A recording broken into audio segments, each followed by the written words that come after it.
Bienvenidos a Con Todo y Pensini por Globovisión. La verdad es que uno aquí en el estudio la pasa muy bien. Tengo el mejor equipo del mundo de trabajo. Y bueno, les doy la bienvenida al programa como todas las tardes por Globovisión. Y les recuerdo que este es un momentico para que se lo agarren para ustedes, para que tengan un momento sin estrés, se sienten relajados. Las señoras que les encanta que les digan quítense los tacones porque todavía no tienen que cocinar ni hacer nada. Vamos entonces a comenzar el programa de hoy y con un tema que les interesa a todo el mundo, que es el tema económico. Siempre me lo dicen y siempre aplauden cuando traemos a personajes y algunos invitados de la altura de Luis Oliveros. Hoy lo estaban pidiendo en Twitter, por cierto, Luis. ¿Cuándo llevas a Luis Oliveros? Bueno, complacido los tuiteros que ya estás aquí con nosotros. Muy buenas tardes, ¿cómo estás? Hola Pedro, ¿cómo estás? Bien, bien, bueno, viendo todo el acontecer, no solo nacional, internacional. Por ejemplo, vi hoy una noticia que me llamó mucho la atención porque, bueno, ya empieza todo lo que es la llama olímpica dentro de Brasil, con todos los problemas que tienen. Dilma Rousseff promete que van a tener unas Olimpiadas en paz y ella misma reconoce la crisis tan difícil que está atravesando ese país.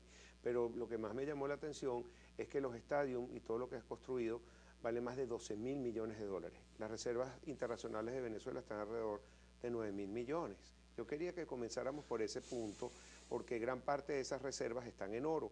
El oro ha subido a más de 1.300 dólares, cosa que es muy buena, sobrepasó la barrera entre ayer y hoy. De los 1.300 esa resistencia ahora se convierte, ojalá que en un soporte, nos ayude un poquito, pero no vemos que esas reservas suban para nada. Cuéntanos un poco esta situación, por favor. Mira, lo que vamos a ver es que las reservas van a seguir cayendo. Las reservas pueden terminar en niveles entre 8.000, en 6.000, 8.000 millones de dólares.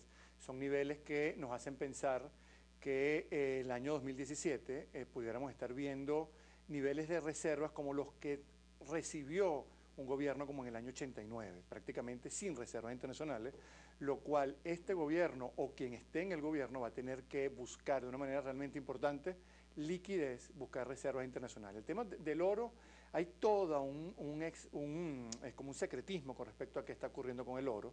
Se habla que el Banco Central no solamente ha hecho swap, sino que ha vendido buena parte del oro.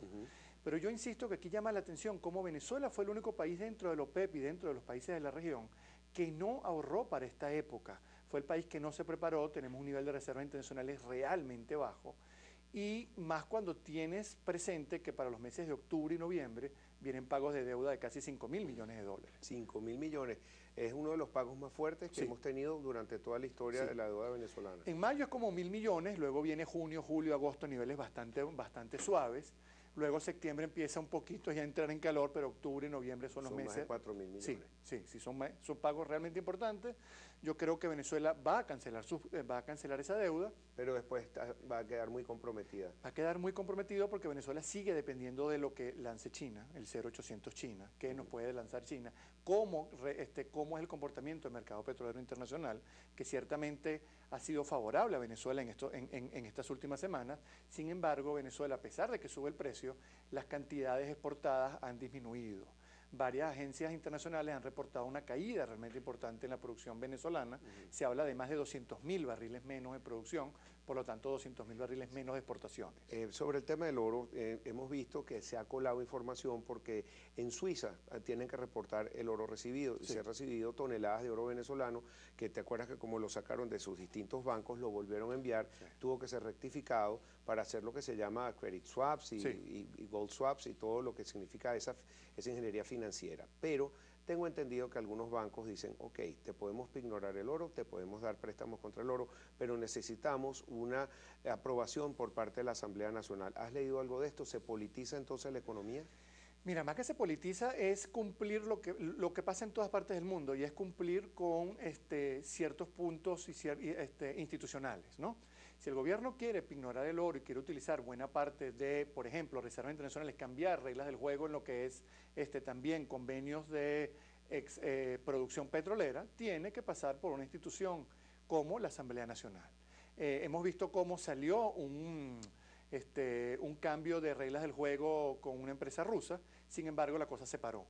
¿Por qué? Porque la Asamblea Nacional, que me parece muy bien, le dijo a estas empresas, ustedes tienen que pasar estas cosas por aquí. En todas partes del mundo es así, en todas partes del mundo se respeta la institucionalidad. En Venezuela nos hemos acostumbrado a que se bypassea la institucionalidad. Y hay que entender que ningún país del mundo genera desarrollo y crece de una manera sostenible si no hay institucionalidad, y una institucionalidad de calidad, si las instituciones no se respetan. Ahí tiene el caso del Banco Central. Estamos a mayo, no sabemos cuál es la inflación. No sabemos los números No finales. sabemos a través de ellos, pero el bolsillo del venezolano lo sabe y lo saben las amas de casa que nos Pero es que, están viendo. Pedro, Lo sabe el Sendas, que dice que se necesitan 12.8 sueldos mínimos para pagar apenas la canasta alimentaria. mira, Pedro, a la gente no hay que decirle que el billete de más alta denominación compra un huevo. Un huevo en Venezuela. Eso, el gobierno, ¿qué hace escondiendo la inflación? Es realmente estúpido pensar que la gente, como no le das la cifra de inflación, no se va a dar cuenta que, que hay una inflación elevada, que el PIB está cayendo, que en los niveles de escasez. Venezuela tiene 3 años que no publica la cifra de pobreza. Ah, es que se desaparecen los pobres si yo no publico las cifras de pobreza. La cifra de pobreza no se publica porque cada día hay más pobres en Venezuela. Y todo eso que conquistaron socialmente, estos 17 años se están perdiendo. Porque tenían pies de barro. Ahí tienes un ejemplo, una de las últimas encuestas hablaba, a comienzos de año el 70% de los venezolanos comía 3 veces al día. Hoy es la mitad de los venezolanos los que están comiendo 3 veces al día. Y aquí la pregunta que uno se hace es, ¿cuál es la política económica del gobierno para mejorarle la calidad de vida a los venezolanos? Y lo que tenemos es una política económica que cada día le hace más difícil la calidad de vida a los venezolanos. ¿Cuánto tarda usted en adquirir las cosas? ¿Cuánto le cuestan? ¿Cuánto está comiendo hoy con respecto a lo que estaba comiendo hace 6 meses, hace 8 meses o hace 3 meses? ¿Cuánto está ahorrando? ¿Cómo son sus vacaciones? Hoy el venezolano tiene una calidad de vida realmente nefasta. Sí. Y lamentablemente, porque hay que decirlo, porque uno tiene que ser responsable, nada indica que eso vaya a mejorar en el corto o mediano plazo. Ahora, tú hablas de inflación y dices que no se publican las cifras, pero el Fondo Monetario nos ha publicado unas cifras que son de verdad preocupantes. 500% de inflación para el 2017, 1.600% de inflación. Yo no sé ni cómo multiplicar eso para decir cuánto va a costar una harina de maíz. Y lo que pasa es que el Fondo Monetario, si dice eso, ¿cómo vamos nosotros si no se toman los correctivos? ¿Qué hay que hacer? ¿Tú crees esa cifra del fondo? A ver, venimos de una inflación de 180 según el Banco Central para el 2015. Si yo reviso los ponderadores originales del Banco Central, la inflación no es 240, la inflación no es 180, es 240. El Banco Central cambió los ponderadores y no le dijo al país que estaba haciendo eso. Y esos cambios empezaron a ocurrir el segundo semestre del año 2014. ¿Quién es el principal generador de la inflación? El empresario. ¿De verdad vamos a creer que es el empresario? Los controles de precios nos están mejorando la calidad de vida. ¿Cómo un control de precios yo le puedo decir a la gente? El control de precios es maravilloso, cuando la inflación fue 180 o 240 y este año va a ser mayor. El Fondo Monetario habla de 700 y de 2.200 inflación a final de año. ¿Cómo, o sea, ¿qué es lo que está haciendo el gobierno en política antiinflacionaria? Perseguir a las empresas que producen alimentos, que producen medicinas, atacar a los bachaqueros. Y algo peor, que le dicen, empresa que cierre porque no tiene materia prima y porque no tiene dólares, porque no puede producir, entonces la tomamos. ¿Y qué ha pasado con las 1.500 empresas que tiene ahorita en su poder? Hay algunas operativas, pero no son la mayoría. Mira, en Venezuela tenemos que ir hacia un tema no solamente de consolidación fiscal, sino pensar si realmente este es el modelo que queremos para los próximos años. Este es un modelo que lamentablemente no solo destruye riqueza, sino genera pobreza. Pero es que vemos los resultados y la gente votó por un cambio. Fíjate lo que está pasando en Argentina. Macri, con 3 meses, apenas el poder, eliminó todo el problema, el default que ha tenido años. Los fondos buitres, levantó a 3 Goldman Sachs City una colocación de miles de millones de dólares, buena tasa, y le subieron un upgrade que le hicieron, una subida de crédito a través de Moody's. Era junk bond, de bono basura, a grado de inversión. ¿Eso podría pasar aquí en Venezuela? Tal vez no en 3 meses, pero Venezuela fácilmente se puede recuperar en cuestión de pocos meses si se hacen las cosas bien. El problema es tener la voluntad política y querer hacerlo.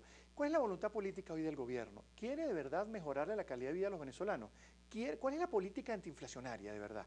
¿Cuál es la política para generar crecimiento? 15 motores donde después le digo a la gente que no trabaje el viernes y a la administración pública que trabaje mediodía solamente lunes y martes. O sea, la administración pública trabaja un día a la semana. Así se puede construir un país.